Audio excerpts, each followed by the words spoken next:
Hello and welcome to Cyberside Chats. My name is Sherry Davidoff. I'm the founder of LMG Security. And I'm Matt Duran, the Director of Training and Research for LMG Security.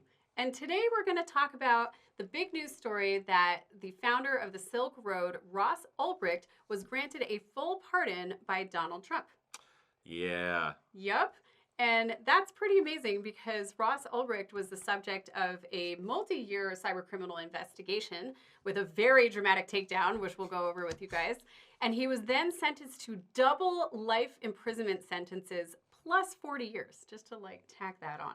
Without the possibility of parole. Without the possibility of parole. So he's been thinking for well over a decade that he's never getting out, and now he's a free man. Yeah. So let's dig in a little bit. First of all, what was the Silk Road and why was it so important? Yeah, we were talking about this. So for our presentations, right, we go on the dark web pretty frequently. Yeah. And a lot of that is to go to dark web marketplaces because that's where, we find data for sale or, whatever else we're looking for, hacking tools or really whatever. We see what the bad guys are doing. Yeah, exactly. The Silk Road was kind of like the genesis for all of this. Like, it was the OG dark web marketplace. Absolutely. Yeah. Well, and I know Ross Ulbricht is kind of a cause célèbre, did I pronounce that correctly? I think so. For libertarians, and partly because they say that he pioneered the use of Bitcoin. Right. And honestly, I think that's kind of true. A lot of times people will say, but why does Bitcoin have value? And I'm like, well, why does any money have value? But then honestly, when I'm being a little less cheeky, I say, well, because people wanted to buy illegal things like drugs and guns and hacking tools on the internet, and they were willing to take a risk. They were willing to take a risk on this previously unknown tool that people could use to conduct anonymous transactions over the dark web. No, I mean, to be fair, they didn't just want to buy illegal things. I mean, they just wanted It's privacy. true. That was the entire point behind it. Guitars. Maybe Yeah. you want to buy a guitar on the Maybe dark you want to web. buy a bass guitar on the dark web. Who do we know that's Who done would have that? done that? Yeah, so anyway, Ross Ulbricht had this idea that he would bring together these technologies, so anonymous payments, anonymous communications on the dark web, and he launched the Silk Road, which ultimately had over 100,000 users and conducted over $200 million worth of transactions. Yeah, very successful. Yep, so that ran from 2011 to 2013. I do want to mention before you tell us about the takedown that Ross Ulbricht was also implicated in having paid a hitman over $700,000 to kill 5 people. Right. Yes, and evidence that he did that was actually presented at court, and it was factored into the length of his sentence. So it wasn't just like, white collar. He also supposedly tried to kill people. Nobody actually died. Right. We've heard. But yeah, he was definitely implicated in that crime. Yeah, that was an interesting part of the trial. I mean, we'll get to it here in a second, but they never actually charged him with that. They presented the evidence, and then the judge agreed that there was a preponderance to say that he probably committed that crime. Probably. But they never actually, formally filed charges. But right. I don't know. So wait, hold on. I brought something. I brought popcorn because I love it when you tell this story. Tell us about how Ross Ulbricht got arrested and taken down. So, for those of you who haven't heard me do one of my cyber first responder classes or something like that, I tell this story all the time. I love it because we use it as a really good example of the value of volatile memory inside a computer system. So, what kind of artifacts can you pull during an investigation if you can get a computer with the lid open, logged in, and everything fully running, right? But this is hard to do when you've got a guy running an international crime syndicate, essentially. Exactly. And how do you find him in the first place? So the basic rundown is kind of like this. So the DEA was able to kind of infiltrate the Silk Web servers, and they got in as administrative users, and they did this by arresting a couple of people that they knew were buying things from the Silk Road, taking over those accounts. That kind of went nowhere. Then they were able to finally get in the door, and they kind of made friends with Ross Ulbricht. There was a psychologist that was actually studying his messages on the Silk Road. And they started noticing, because he started a book club under one of the forums on the Silk Road, that he was really into libertarian ideals. And did they get him monologuing? They totally did. And they started crafting conversations that they knew he would identify with. And they gained his trust, and they were able to actually, get into the servers and actually become admins at that point, which was pretty impressive.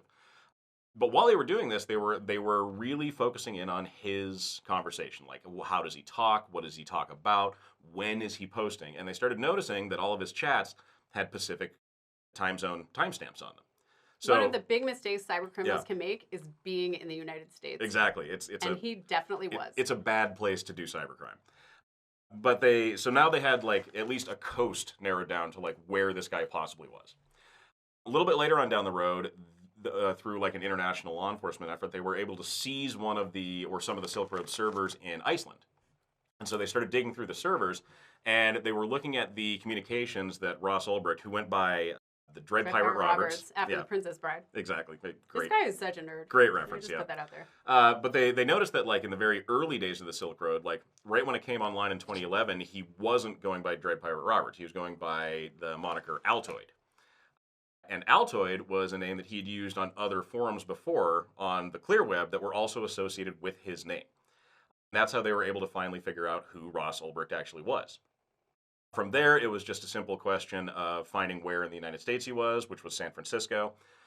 They tailed him for a while, and Ulbricht is a creature of habit. And he would always go to there was like a weekly ritual he had, where he would go to the Glen Park branch of the San Francisco Public Library, and he would hang out there for a little while. He hangs out at the library. He hangs out at the library. Oh my God, he is a nerd. Using their internet and running his enterprise from the public Wi-Fi inside the library, which is kind of incredible. Okay, so they staged a lover's quarrel, right? Let's get to the good Yeah. part. Okay, so they find Ulbricht.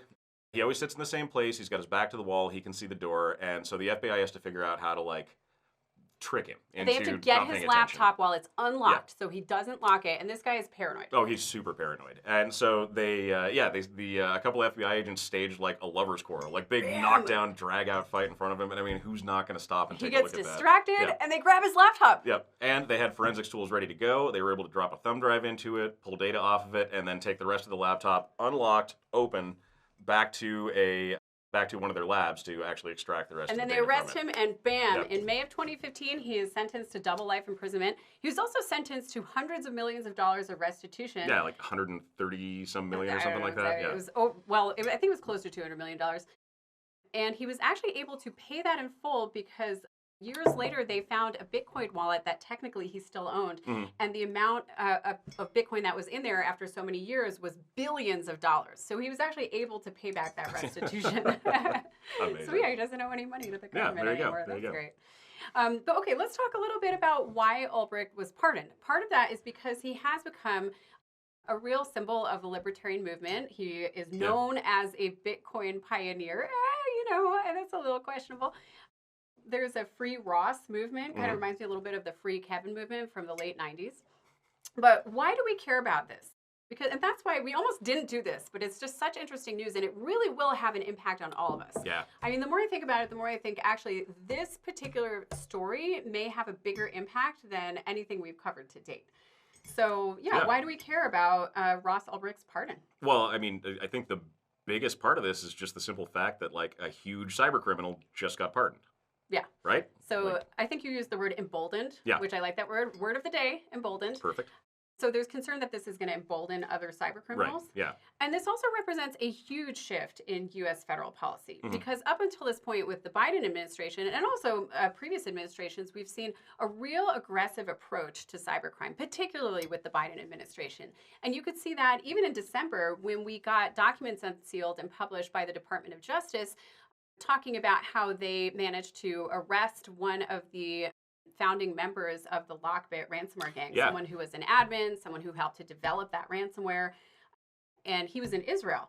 And so that was the culmination of years of effort to really splinter that cybercrime group and then hold the creators to justice. Well, and he's actually, if I read the articles right, he's actually being extradited or probably will be. He was going to be extradited. We don't know what's going to happen. Maybe extradited to the United States to actually face like consequences, and that doesn't happen a lot with other cyber criminals. I mean, we know other members of the Lockbit group, they've been outed. We know other members of Conti, they've been outed, but they're all often countries like Russia that are not going to send their people here to be tried. So we've seen a lot of activity just in the past couple of years. I mean, speaking of Russia, the REvil ransomware gang was reportedly taken down a few years ago, or at least there was a big PR publicity stunt about it.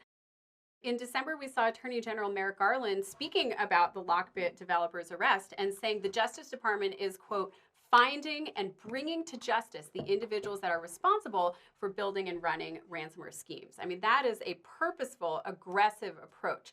And as a result of that, we've seen that these big ransomware gangs have splintered. We see a lot more amateur solo operators, and they're not as functional as organized crime groups as they were 5 years ago. Well, yeah, they lack that kind of like management structure that something like Lockbit would have. The investment. The investment, the software They're development. on Like the DL. yeah, it's interesting to see that shift. I mean, there's tons of new groups out there, and a lot of them are.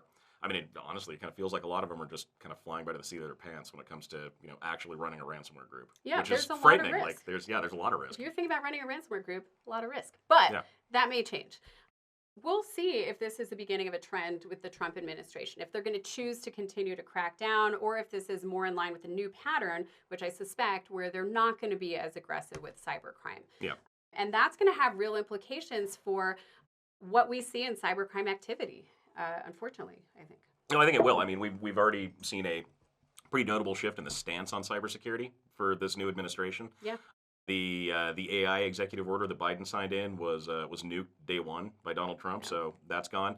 We've seen a shift away from enforcement of cybersecurity practices, moving more towards like voluntary adoption, and I think that kind of deregulation stance is where we're going to be going. Right. Yeah. How that actually ends up, I don't know. Stay tuned. We'll see. We'll see. So what are our takeaways here? What can we all learn from this?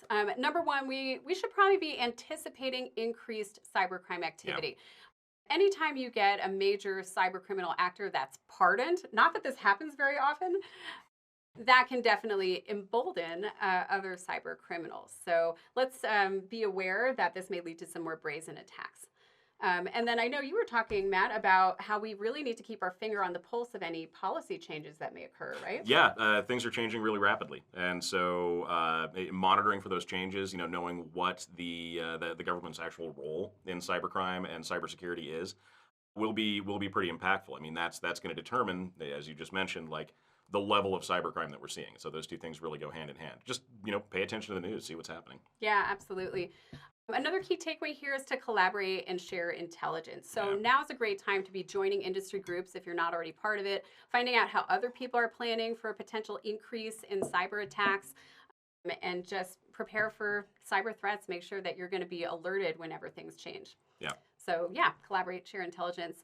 We also talked in our top threats today about a couple really key ways we can prepare for attacks. One is reinforcing your employee training. Another is enhanced threat detection capabilities. Again, in preparation for more funding, more investment, potentially in cybercrime, or at least an expansion, now is the time to really invest in those key fundamentals. Yeah, absolutely. So with that, thank you so much for joining us today. I'm Sherry Davidoff. I'm Matt Duran. And thanks for tuning in to Cyberside Chats. See you next week.